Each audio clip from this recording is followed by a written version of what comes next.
Lo que se está acumulando en las últimas horas dentro del panorama televisivo y mediático es, directamente, una cadena de situaciones que oscilan entre lo impactante y lo difícil de asimilar. Hay varias tramas abiertas al mismo tiempo, todas cargadas de tensión, contradicciones y momentos que invitan a la reflexión. Algunas tienen que ver con enfrentamientos en plató, otras con testimonios que han generado un fuerte revuelo, y otras, sencillamente, con historias que parecen sacadas de una realidad paralela. Pero antes de entrar en los audios, las discusiones y los reproches, hay un caso concreto que rompe cualquier lógica habitual y que ha provocado una oleada de reacciones. Una pareja ha decidido denunciar públicamente que su hijo no ha sido admitido en una escuela infantil. A simple vista podría parecer una situación indignante, pero el matiz lo cambia todo. Ese supuesto bebé no es real, sino un muñeco reborn. Es decir, una figura hiperrealista, sí, pero sin vida.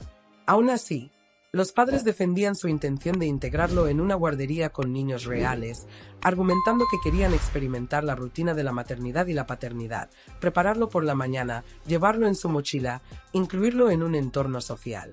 Incluso aseguraban que algunos niños lo percibían como un bebé auténtico y reaccionaban con ternura. El problema surge cuando esa intención choca con la realidad. La negativa del centro ha sido interpretada por ellos como un acto de discriminación, hasta el punto de sentirse juzgados y señalados. Sin embargo, para muchos, el debate no está tanto en la decisión de la escuela como en el hecho de intentar equiparar un objeto con un ser humano. La situación genera una sensación incómoda, porque plantea una pregunta de fondo: ¿hasta qué punto se están difuminando los límites entre lo simbólico y lo real? Y, sobre todo, ¿qué ocurre cuando esa confusión se traslada a espacios donde hay menores de por medio? Mientras este tema sigue generando opiniones encontradas, el foco también se desplaza a lo que ocurre en televisión, donde el ambiente no es precisamente más calmado. En el programa Fiesta se ha producido un enfrentamiento bastante intenso entre varios colaboradores, con una boda como detonante principal.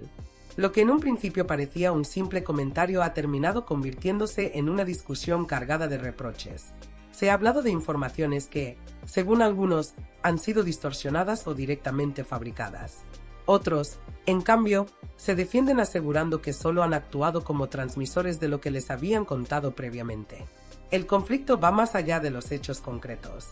Lo que realmente ha encendido la situación es la insinuación de que hay quienes utilizan las historias personales de otros para ganar visibilidad. Se ha llegado a acusar a determinados colaboradores de servirse de estas polémicas como herramienta para mantenerse en el foco mediático, lo que ha generado aún más tensión. Las respuestas no se han hecho esperar, y el cruce de declaraciones ha dejado claro que las relaciones están deterioradas y que la confianza, en muchos casos, brilla por su ausencia.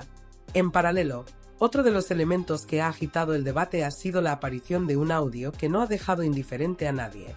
En él, la protagonista se muestra aparentemente serena, afirmando que ha decidido cerrar una etapa de su vida y centrarse en lo que viene, especialmente en su futura boda.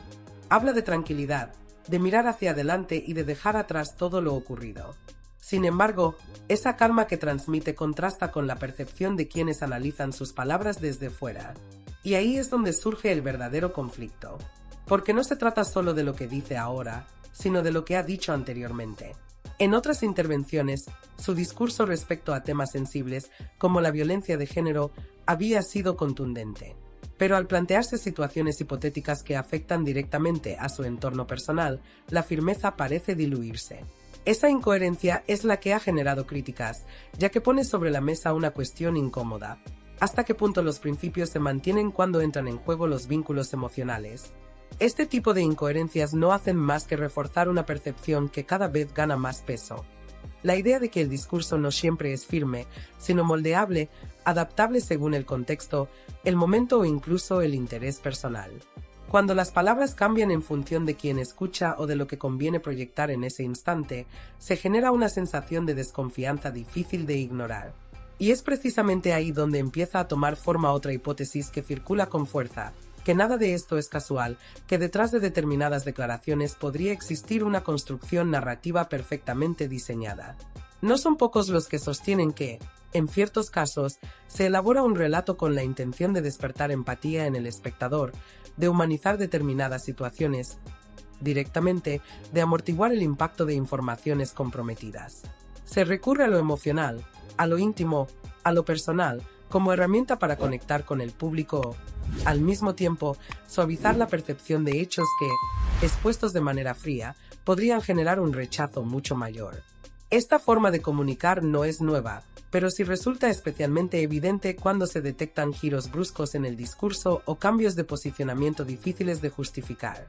Y aunque no se puede afirmar con rotundidad que exista siempre una estrategia detrás, lo cierto es que esa sospecha ya está instalada en la opinión pública.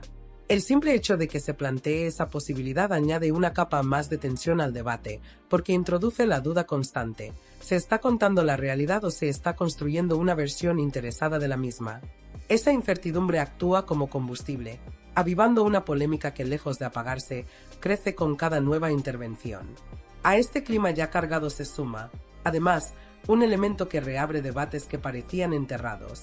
Algunas figuras del ámbito televisivo han decidido mirar hacia atrás y poner el foco en comportamientos que, en su momento, formaban parte de la normalidad del espectáculo, pero que hoy se analizan con una perspectiva muy distinta.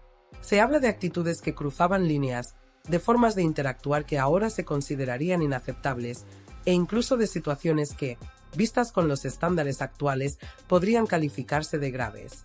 Sin embargo, este ejercicio de revisión no está exento de polémica. El motivo es evidente. Muchas de las personas que hoy denuncian o critican esas conductas fueron, en su día, protagonistas directos o participantes activos de esos mismos espacios. No eran observadores externos, sino piezas dentro de ese engranaje. Y ahí es donde surge una contradicción que resulta difícil de pasar por alto. Porque, inevitablemente, aparece una pregunta incómoda. ¿Por qué ahora sí y antes no? ¿Qué ha cambiado realmente? Para algunos, se trata de una evolución lógica, de una toma de conciencia que llega con el tiempo y con una mayor sensibilidad social. Pero para otros, la explicación es menos generosa. Consideran que este cambio de discurso responde más a una necesidad de reposicionamiento, a un intento de distanciarse de un pasado que hoy puede resultar incómodo o perjudicial para la imagen pública. Es en este punto donde el concepto de doble rasero cobra especial protagonismo. La percepción de que se aplican criterios distintos según el momento o la conveniencia genera rechazo en una parte de la audiencia. No se cuestiona únicamente el contenido de las críticas, sino la legitimidad de quien las emite. Porque cuando alguien que formó parte de una dinámica durante años la condena sin asumir su propio papel en ella, el mensaje pierde fuerza y credibilidad. Esta sensación de incoherencia se ve reforzada por la manera en que se desarrollan ciertas intervenciones en directo. En medio de debates aparentemente espontáneos, hay momentos que llaman la atención por su precisión, por la forma en que se cortan determinados discursos o se redirige la conversación hacia terrenos más seguros. Esto ha llevado a algunos a pensar que no todo responde a la improvisación, sino que existe un control más o menos visible sobre lo que se puede decir y hasta dónde se puede llegar. La figura de los presentadores, en este contexto, adquiere un papel especialmente relevante. No solo moderan, sino que también deciden, en tiempo real, qué líneas se cruzan y cuáles no. Y aunque eso forma parte de su función, hay quienes interpretan ciertas decisiones como movimientos estratégicos destinados a proteger determinados intereses o evitar que se profundice en cuestiones delicadas. Esta percepción, acertada o no, contribuye a aumentar la sensación de que hay más de lo que se muestra a simple vista.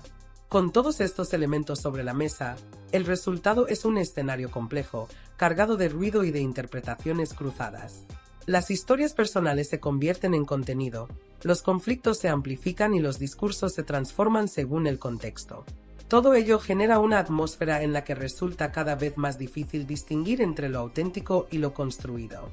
La sensación de desconcierto no es casual. Surge precisamente de esa mezcla constante entre realidad y espectáculo, entre emoción genuina y narrativa elaborada. Y cuanto más se difuminan esos límites, más complicado resulta para el espectador posicionarse, entender lo que está viendo, simplemente confiar en lo que se le cuenta. En el fondo, todo gira en torno a una misma idea. No basta con analizar los hechos, también hay que observar cómo se presentan. Porque la forma en la que se construye un relato puede alterar por completo su significado. Y cuando entran en juego factores como la exposición mediática, los intereses personales y la necesidad de conectar con el público, el resultado deja de ser lineal para convertirse en algo mucho más difícil de interpretar.